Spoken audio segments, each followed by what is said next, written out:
گر تو رنگ آوری و تیره شوی غم نخورم، سنگ اگر لعل شود جز به بدخشان نشود.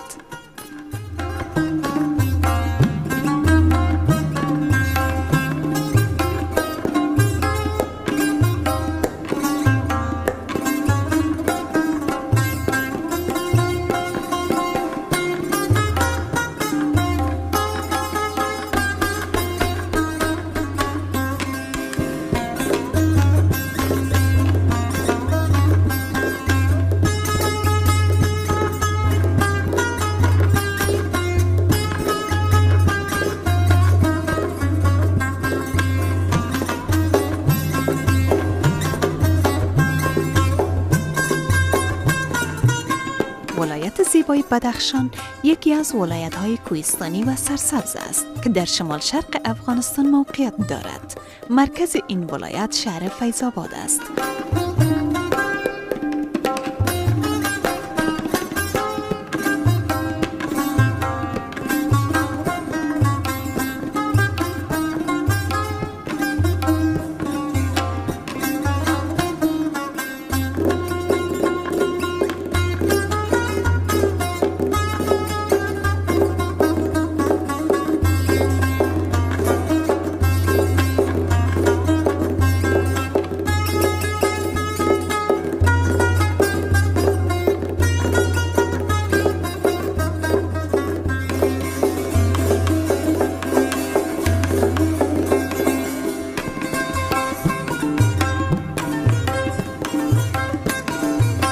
بدخشان از شمال با دریای آمو و کشور تاجیکستان، از شرق با کشور چین و پاکستان، از جنوب با ولایت نورستان، از جنوب غرب با ولایت پنجشیر و از غرب با ولایت تخار همسرحد است.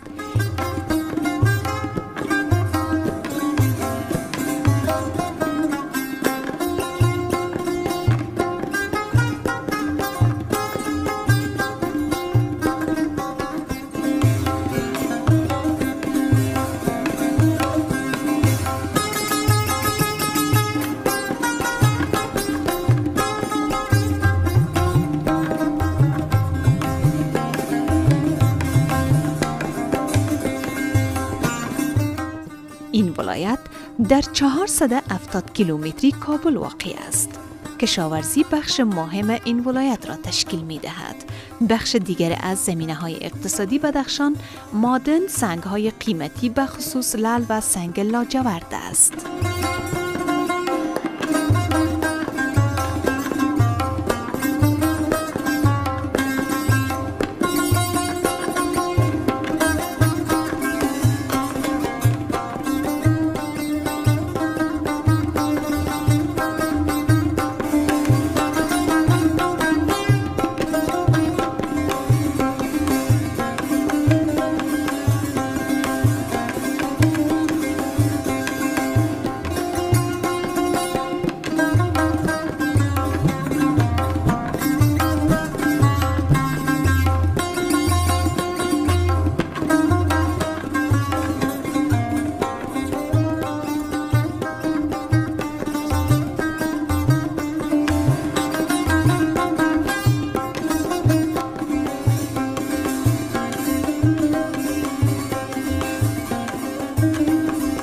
کوههای سر به فلک کشیده، رودخانه خروشان، زمین حاصلخیز، مردم با فرهنگ و شاعری دارند که زندگی در این دیار را خوشایندتر کرده است.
کوههای مشهور در این ولایت کوه هندوکش، پامیر، واخان که مشهورترین آنها سفید خرس، خواجه محمد و هزار چشمه نامیده می شوند.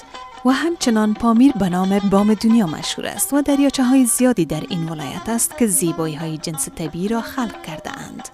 گفته می شود 53% آبهای افغانستان از بدخشان تامین می شود.